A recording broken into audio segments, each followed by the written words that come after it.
Good morning, I'm Nivareti Manu, and this is your morning news fix for Friday, 18th of October.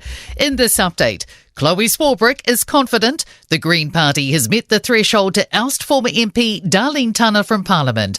The co-leaders have written to the Speaker, informing him delegates have voted to trigger the waka jumping law in a late-night Zoom call. It's now down to Jerry Brownlee to decide if Tunner's resignation from the party, but not Parliament, affects the proportionality of the House.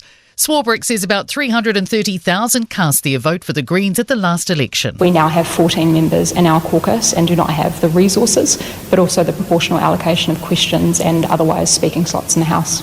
Concerns the world has developed a case of collective global amnesia about COVID-19. A medical journal article raises concerns about readiness to deal with a future pandemic, with a warning that we risk falling into a cycle of panic and neglect.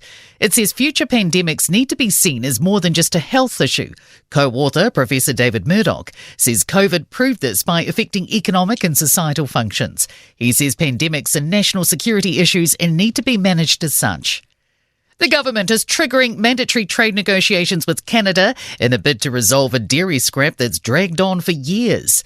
A panel of arbitrators last year ruled Canada is not meeting requirements to open its market to dairy exports under the CPTPP trade deal.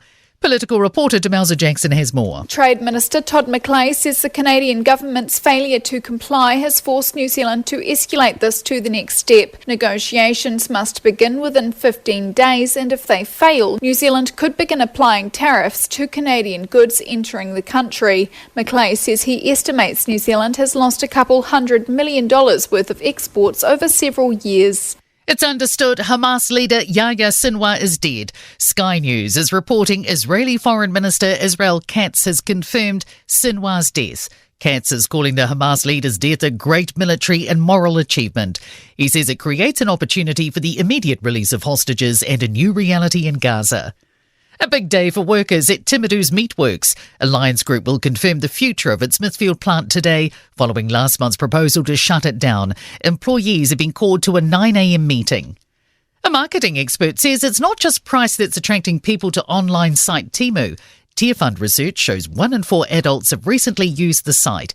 That's despite the website getting a 0 from the 2024 Ethical Fashion Report, meaning there's no way to identify which policies a company has in place to protect workers.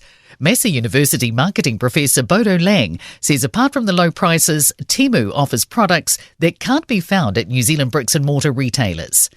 And in sport, the Black Caps have skittled India for 46, their lowest total at home. On the second day of the first cricket test, New Zealand are 180 for 3 in reply. And South Africa have beaten defending champions Australia by 8 wickets, chasing 135 with 16 balls left in their T20 Women's World Cup semi-final. Golfer Lydia Ko is tied for 11th. 3 shots off the lead after cutting a 5-under par 67 in the opening round of the latest LPGA tournament. I'm Nivareti Manu. That's your latest news fix. We'll be back with the next update at midday from the Newstalk ZB newsroom.